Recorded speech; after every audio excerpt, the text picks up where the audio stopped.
had to take a drink. Angelique Manto, her first year. This is an affirmation. Thank you, Angelique. Angelique Manto and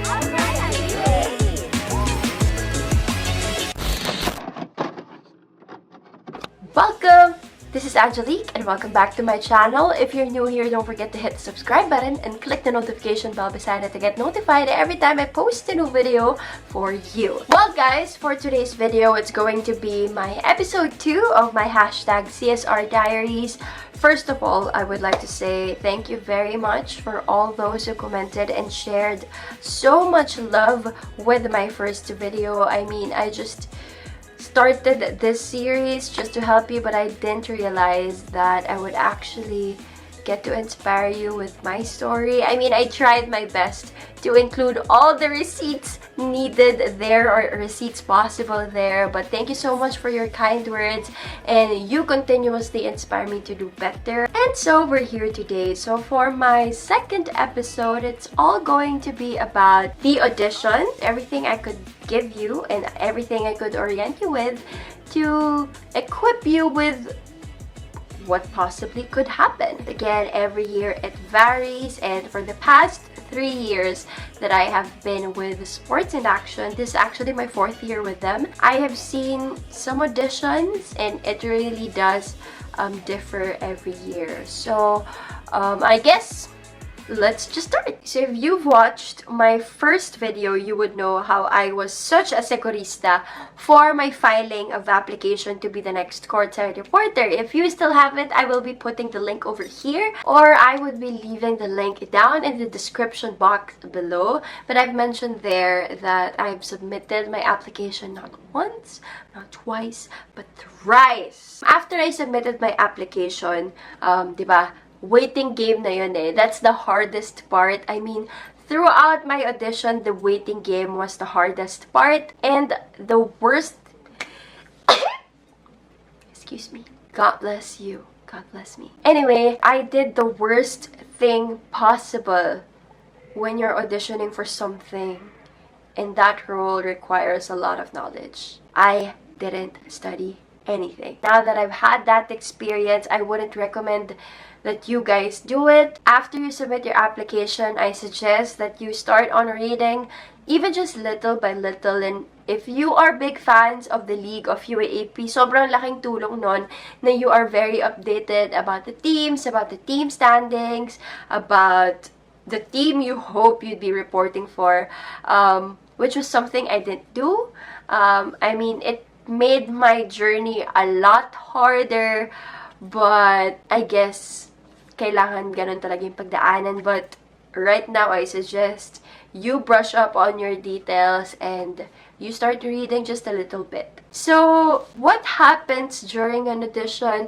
Every time I get asked that question, I always answer, the auditions will definitely simulate you like a courtside reporter already. What I mean is, ipapagawa nila lahat ng mga ginagawa na ng courtside reporter. For my experience, sabi ko nga, I went in there not knowing anything, not expecting anything, and I didn't expect that I would undergo a lot of rounds. I think around 4 or 5 rounds. I've experienced undergoing VTR or screen test. Pero hindi siya yung naging usual VTR kasi yung VTRs, isa-isa lang, and then you face the camera, and then you tell your name, your age, everything about you, blah, blah, blah, ganyan.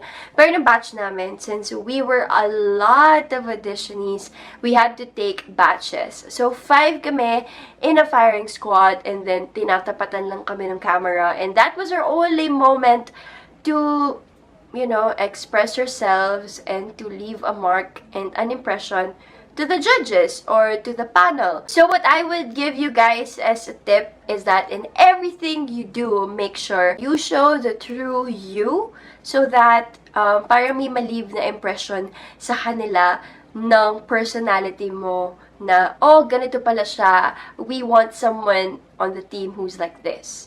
And then you let them discover who you are even more. Why should you be the next courtside reporter? I can remember clearly what I told them as my answer, but in non-verbatim na siya. Of course, sinabi ko na it's not only as paying tribute to my dad, pero I wanted to be the voice of my team and to share my positivity, because in everything I do, I try my best to leave a positive note and to bring things on a brighter perspective. So, ayun, yun yung parang sinabi ko na I want to be a courtside reporter kasi I just want to share my positivity and share my love for public speaking and talking to other people by being their voice. And then the waiting game begins. I think I waited around a week just for me to receive an email and a text. They told me that I was up for round 2, but I shouldn't come unprepared. So they were asking me to do a research on every single team of the UAAP and have it on a little notebook. I still have my notebook. I think I'm gonna get it. So this was my small notebook. I mean, I was able to finish this throughout the audition process. I have a lot of notebooks. I am an old school kind of girl, so I really love writing notes, and I really love writing on my notebook. Kahit yung mga anecdotes lang ng coaches, I love writing them. So this was my audition notebook. I wanted to keep it as my memorabilia. So, ayun, looking through it, I have details of the rosters of every team. I also have backgrounders for every university. I have basic basketball terms. So that was the time. That was the time that I started researching about UAAP, about the 8 teams, about the 8 schools, and about basketball all the more. Kaya nga sabi ko sa inyo, kailangan simula pa lang medyo magbasa-basa kayo ng konti-konti. Not like me na parang explosion of information. If I may just add an anecdote, I remember nandun kami sa guardhouse waiting for yung usher namin. And then there were these girls, a lot of those girls were very much prepared. And I was thinking to myself, would I be able to get the job? I mean, that was the start of me doubting myself. Nung simula ng pag-file na application, I was all out. I was just, no, I'm gonna take a risk. I can do this. And then I started seeing the other girls. They had bigger notebooks than I did. They had printed out details, even pictures of the players, all the information needed. And I only had this small flimsy notebook with the details that I wrote down, and not even as complete as theirs. I want you to think during those times when you doubt yourself the most, that's the time where you have to prove yourself wrong. So, there was this one part during the audition process that was the most memorable for me because this was the most challenging out of everything, I would like to say. Merong one time na pumasok ako dun sa theater. Yung theater kung saan din sinabi na courtside reporter na ako ng UST, if you were able to watch my previous video. So, pumasok ako dun, and then pagpasok ko na dun yung mga executives, nandun yung bosses, kunwari yung mga sina direct, yung EP, nandun sila. And then there was this TV, tapos parang may nakapause na basketball game. Tapos parang naka-huddle sila. But I didn't pay attention to that. So I just went in there. And then they told me na parang, oh, you sit in front. So parang medyo nagduda pa ako. Parang nagdalawang isip ako na umupo sa pinakaharap. So umupo ako dun sa second row. And then they started playing the video. Tapos, sobrang hina nung audio. As in, I wasn't able to make out like words so much. So I had to move my face na super lapit dun sa TV, or I had to even move ata to the seat in front para lang marinig. I was just writing everything that I needed, everything that the coach was saying, as in, so I was just writing everything and then I went out. So parang ang nangyayari was, isa-isa kayong papasok and then you start to write your report. And the moment the last girl comes out, the first girl comes in and does her report and sunod-sunod na yun. So, parang equal amount of time yung meron kayo lahat. But the challenge was, hindi siya UAAP team. Yung pinanood namin, hindi siya UAAP team. Yung team na ginawa namin ng report was for an NCAA team. I'd like to believe that it was the San Beda Red Lions. I didn't know even their team moniker. Do you want to know how I found out about their team moniker? Here's a tip from me. Your cell phone with internet will be your best friend during those tough times. Hindi ko alam kung bawal ba siya noon, pero I don't remember naman na sinabing bawal kami mag-cellphone during that time. So, I researched. As in, I was just in the corner writing my report, and every time I needed another detail about the team, I researched. So, that's gonna come in handy even during the real games itself, as in kapag courtside ka na. So that's what I did, and then I went in there, did my report, and they were actually shocked that I got the team moniker. Each and every single round that I underwent, nababawasan kami ng nababawasan. Parang ilan na lang kami noon, I think around 20 girls. So we all went in there and we all had to come up with reports on the spot. Current update dun sa team, since we were asked to read about them, and then you would report it in front of your competitors or your co-auditionees, and then they would say a feedback, which was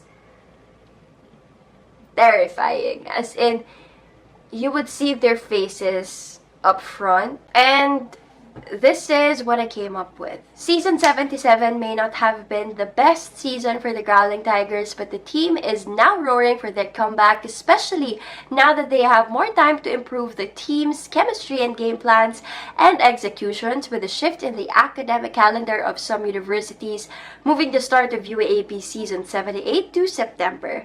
Backing up the Tigers and Coach Bong de la Cruz is the PBA legend Alvin Patrimonio, who sees the drive and will of the Tigers to come back better than ever. With this new season powered by tumitindig at sumusulong na Tiger lineup, it's the chance for the Tigers para ibalik ang corona sa Espanya. I mean, this was my first ever report. Sis, I tried my best. Sobrang compound complex nung sentences ko looking back. And then, I have notes underneath nung sinabi sa akin after I did my report. So, I have a lot of notebooks. If you guys want me to go through them and to read my favorite reports for another video, please let me know down in the comments below. And then, we also had to do interviews. A big part of being a courtside reporter is doing interviews, be it on cam or off cam, to get the necessary details that you have to have for your report. During that time, super nerve-wracking. Kasi we had to interview Ate Tina Marasigan, a courtside reporting legend. If you ask me, super, super galing. As in, idol ko si Ate Tina. I wanted to ask questions outside the box, not just the usual questions about courtside reporters. So, I knew that her background was, she graduated from psychology. So, I wanted to ask her kung nagagamit niya ba yun, especially when picking the minds of the players. I wanted to dig deeper about her life beyond courtside reporting and how it connects to what she is doing now. So, yun. And then, after, ayun na yung moment na sinabing courtside reporter ako. And, I mean, right now, I still couldn't believe it. Like, I'm still speechless. I still get speechless about it. So to wrap it up, for auditions, you just have to orient yourself with the basics about the league and the current standings of the team, the current situation of the team, kung ano ba yung nangyari last season. That's so important. I mean, you're auditioning to be a courtside reporter, might as well imbibe that you are a courtside reporter para everything just flows smoothly and easily and you feel like you're already on the job and it's like an internship period and you're just learning more about it. And one day, at the end of it all, you are gonna be literally doing it in front of the team you are reporting for and in front of everyone watching their TVs. You just have to simulate yourself like a courtside reporter. I always mention this sa lahat ng mga nagtatanong sa akin, especially kapag nai-invite ako for a talk. So everything that a courtside reporter does, interviews, all the teams, writing reports. So yung basics muna. Don't pressure yourself too much if you can't really do it in one go. As in, kaya ko nga sinabi na pagka-file pa lang ng auditions, do it gradually para maging parang details na lang siya na you could easily spit out. One big tip that I could give you is that sabi ng media law prof namin na si Sir Rigor. Hi Sir Rigor! I don't know if you're watching my vlogs, pero this is a great tip na talagang kinagamit ko kasi sobrang hirap ng media law eh. When you read cases, it's kind of, you know, very stoic, very, parang may strict pattern ka that you have to follow. Pero, Sir Igor broke it down for us by saying, kailangan i-treat mo siya na parang chismis. Na parang, it's very interesting. Chismis, pag nakarinig ang tao ng chismax, you know, they wouldn't forget it. So, when you read about the teams, hindi mo naman talaga hanapin yung chismis. Pero like, you would just treat it na parang chismis siya, na parang you would always remember them na parang hindi talaga siya chismis. Pero you just put it in a form of chismis na parang maaalala mo pa rin siya. Like, kunwari, yung Tigers, meron pala silang pre-game ritual na kailangan kumain sila ng chocolate para mas ma-energize sila. Tapos sa halftime, kakain sila ng isang square ulit ng chocolate. Parang for sugar rush. So, parang chismis na yun, pero like, those are factual things about the team, but like, it's structured into chismis, so hindi mo talaga siya nakakalimutan. I didn't forget it, kasi parang, kumakain mo na sila ng chocolates, ganon. And, just enjoy it. I mean, the waiting game is going to be so hard, pero all you have to do is to enjoy it. Not everyone gets to audition for something as big as this one, so you just have the time of your life and enjoy it. And if I still haven't answered questions about auditions, and if I haven't touched on anything about you wanted to know about auditions, please do comment it down below. I would love to answer them on another video. Or if you have questions, please do sound them off down below. Magkakaroon tayo ng Q&As here on my series, and I would love to answer your questions. Again, every year, sabi ko nga, it varies. Like, dun sa batch ng season 80, yung lahat na bagong courtside reporters, since graduate na kami to be a courtside reporter, we got invited para maging panel for them, to give tips on them, give comments on their reports, and then we also got to share our stories to them. I got invited to share a few words with the auditionees, so everything that they needed, they were provided with. They have workshops and everything. They were so lucky to have that. So I was very much willing to help them during those workshops. So ayun, every year it varies. So to all the auditionees, good luck, and I hope you enjoy it, and just do you, and hindi naman imposible ang mga bagay, just as long as you do it with passion, with heart, and with lots of hard work. And that's a wrap, you guys. Thumbs up this video if you liked it. Don't forget to hit the subscribe button and click the notification bell beside it to get notified every time I post a new video for you if you still haven't. I hope you enjoyed this one. This has been Angelique, and I'll see you in the next one. Bye-bye!